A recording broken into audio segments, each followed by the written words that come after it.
Hello viewers, hope you're doing well. Today we will look at a topic within the English legal system which bogs down quite a few students because when they try to find the distinction between the different principles of statutory interpretation, it's quite simple. What you need to understand is a few basic rules and principles. So in this first video, we'll look at the first two rules to statutory interpretation, and in my next video, we'll look at the next two rules. So let's get on with it. When judges have to decide in a court of law, they have to refer to different and various statutes which are relevant to the case at hand.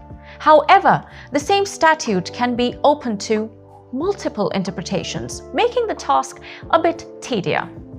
So there are four main principles which judges will utilize in order to understand which interpretation to apply. Firstly, literal interpretation.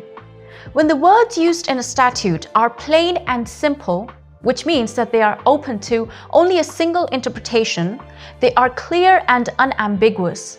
In that case, the judges neither have to take away any words or add in any words. And how does this happen? Mostly within the statute itself, any complex words would already be defined, and the same plain and simple interpretation will be used by the judges when interpreting the law. Literal interpretation is the best way in which a statute can be implemented, and therefore it is one of the most common ones as well. Secondly, purposive or teleological interpretation. Within this method of interpretation, the judges are allowed to look behind the purpose for which the legislation was actually drafted and then accord a meaning accordingly.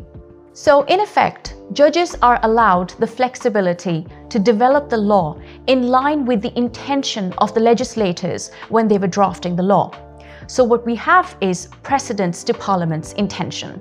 So these are the first two rules to statutory interpretation. And for the next two, watch my next video. Thank you.